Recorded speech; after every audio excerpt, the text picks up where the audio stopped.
नमस्कार, मैं राजनीतिक परिवार में पैदा हुआ। जब मैं छोटा सा था 1980 में प्रियंका और मैं घर में लेई बनाते थे, रात को निकलकर पोस्टर चिपकाते थे। चुनाव समझता हूं, 20 साल से मैं स्वयं चुनाव लड़ रहा हूं। पोलिंग कैसे होती है, पोलिंग बूथ कैसे मैनेज किया जाता है, वोटर लिस्ट, फॉर्म 17, ये सब मैं गहराई से समझता हूं। कुछ समय पहले हमें दाल में काला लगा। चुनाव के नतीजे आते थे, मूड एक तरीके का होता था, रिजल्ट दूसरे तरीके का। मुझे याद है उत्तराखंड में हम चुनाव हारे। बाद में मैंने कैंडिडेट से पूछा कि जहां रोड शो हुआ था वहां जाके देखिए हमें कितने वोट मिले। हजारों लोग आए थे, पोलिंग बूथ में किसी ने वोट नहीं किया। यह असंभव था, यह हो ही नहीं सकता। उसके बाद छत्तीसगढ़ और मध्य प्रदेश के रिजल्ट, हमें लगा कुछ ना कुछ गलत हो रहा है। 2018 में मध्य प्रदेश में चुनाव होता है, हम जीतते हैं। हमारी सरकार चोरी हुई थी। 2023 में चुनाव होता है, मैंने अपने आंखों से भारत जोड़ो यात्रा में देखा, भयंकर एंटी इनकम्बेंसी, और हमें 65 सीट मिलते हैं। इम्पॉसिबल, हो ही नहीं सकता। और फिर महाराष्ट्र में पहली बार हमें सबूत मिला। विधानसभा और लोकसभा के बीच में जादू से नए वोटर आते हैं, और जहां भी इन नए वोटर्स ने वोट किया वहां वोट बीजेपी को गया। महाराष्ट्र चुनाव के बाद जब हमें डाउट हुआ, हमारे गठबंधन के सारे नेताओं ने प्रेस कॉन्फ्रेंस किए और हमने इलेक्शन कमीशन से कहा कि आप हमें वोटर लिस्ट दीजिए, वीडियो रिकॉर्डिंग दीजिए। इलेक्शन कमीशन ने मना किया। ना उन्होंने हमें वोटर लिस्ट दी और ना उन्होंने वीडियो रिकॉर्डिंग दी। डाउट हुआ, क्यों नहीं दे रहे, क्या कारण है? तो हमारे दिमाग में सवाल उठा, क्या इलेक्शन कमीशन बीजेपी की मदद कर रहा है? क्या इलेक्शन कमीशन ही इलेक्शन को चोरी करवा रहा है? इसके बाद हमने एक टीम सेटअप की और हमने उन्हें कहा कि आप जाइए, एक कंस्टिट्यूएंसी भी जाके ढूंढिए, सच्चाई ढूंढिए, किस प्रकार से चीटिंग की जा रही है, किस प्रकार से ये काम किया जा रहा है और कौन कौन इस काम को कर रहे हैं। सबसे महत्वपूर्ण बात यह है कि इलेक्शन कमीशन डिजिटल डेटा नहीं देता है, फिजिकल डेटा देता है। मतलब लाखों कागज में वोटर लिस्ट दे देगा, मगर डिजिटल वोटर लिस्ट किसी को कभी नहीं देता है। क्यों नहीं देता? कारण क्या है? कारण है कि अगर डिजिटल डेटा मिल जाए तो इलेक्शन कमीशन की सच्चाई पूरे देश को पता लग जाए।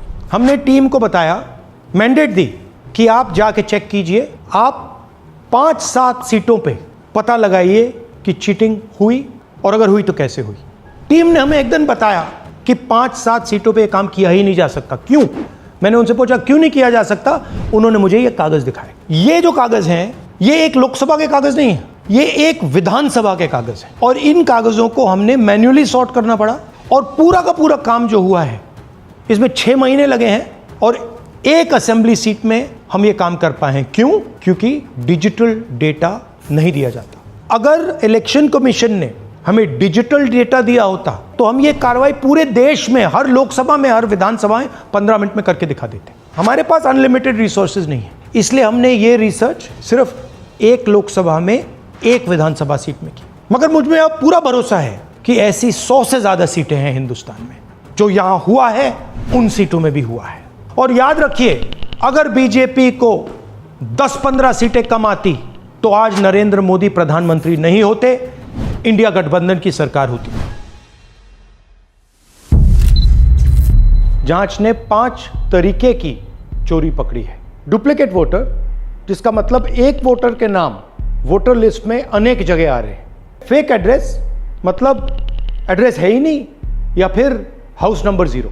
Bulk voter in single address, मतलब एक छोटे से घर में 40, 50, 60 लोग रह रहे हैं। इनवैलिड फोटोज, छोटी सी फोटो है या फिर फोटो ही नहीं है, और वो जो छोटी फोटो है वो दिखती भी नहीं है। कौन है, किसका चेहरा है, नहीं पता लग सकता। Misuse of form 6। Form 6 first time voters के लिए होती है, मतलब जिनकी एज 18-20 साल की हो, मगर वोटर लिस्ट में 90 साल के लोग फॉर्म 6 का प्रयोग कर रहे हैं। चुनाव में 6,50,000 वोटर थे, उसमें से 1 लाख चोरी के थे। अब मैं आपको 5 उदाहरण देता हूं। ये देखिए, गुरकीरत सिंह डांग, इसका नाम 4 अलग अलग बूथों पे आता है। ये कैसे हुआ और क्यों हुआ? एक और उदाहरण, विशाल सिंह, वाराणसी में वोटर लिस्ट में नाम है और बेंगलोर में 2 बार वोटर लिस्ट में नाम आता है। क्या ये वाराणसी में वोट कर रहे हैं या बेंगलोर में वोट कर रहे हैं या दोनों जगह वोट कर रहे हैं? एक और उदाहरण देखिए, हाउस नंबर 0। तो आपने कभी सुना है हाउस नंबर 0? हमने तो नहीं सुना था, मगर बेंगलोर में हजारों हाउस नंबर 0 हैं वोटर लिस्ट पे। हाउस नंबर 35 की कहानी सुनिए। छोटा सा घर है, ज्यादा से ज्यादा 4 लोग रह सकते हैं, मगर इस 35 में 80 लोग वोटर लिस्ट में रजिस्टर्ड है। ये ईआरओ ने कैसे अप्रूव किया, क्यों अप्रूव किया, पता लगाना है। अच्छा, अब ये देखिए वोटर लिस्ट, इनकी फोटो देखिए, या फोटो है ही नहीं या फिर छोटी छोटी फोटो है तो दिख नहीं सकती। इन वोटर आईडीज पे वोट दिया गया है। अब मैं आपको बताता हूं शकुन रानी की कहानी। फर्स्ट टाइम वोटर बनी है, 70 साल की आयु है। एक बार फॉर्म 6 का प्रयोग किया और उसके कुछ ही महीने बाद दूसरी बार फॉर्म 6 का प्रयोग होता है। 2 बार इनका नाम वोटर लिस्ट में आता है और फर्स्ट टाइम वोटर की लिस्ट में आता है। ये फर्स्ट टाइम वोटर हो ही नहीं सकती। तो क्या शकुन रानी जी ने वोट किया या किसी और ने शकुन रानी जी के लिए वोट किया? ये ही छुपाने के लिए सीसीटीवी का डेटा हमें नहीं दिया जा रहा है। और ये शकुन रानी जी अकेली नहीं है, ऐसे हजारों लोग हैं जिन्होंने फॉर्म 6 का प्रयोग करके 2-3 बार वोटर लिस्ट में नाम डाला है। हमने पहले इलेक्शन कमीशन से इलेक्ट्रॉनिक वोटर लिस्ट मांगी थी, सीसीटीवी फुटेज मांगी थी। उन्होंने अपना काम नहीं किया, हमें नहीं दिया। फिर हमने अपना इन्वेस्टिगेशन कराया, आरटीआई भरे और हमारे पास डेटा आया। भाई और बहनों, सच्चाई यह है कि हिंदुस्तान में इलेक्शन कमीशन और बीजेपी मिलकर इलेक्शन चोरी कर रहे हैं। ये पूरा का पूरा सबूत ब्लैक एंड व्हाइट में आज हमने आपको दिया है। इलेक्शन कमीशन जानता है कि हमने उनकी चोरी पकड़ ली है, इसीलिए एसआईआर आया है। ये एसआईआर जो है इंस्टीट्यूशनलाइज चोरी है।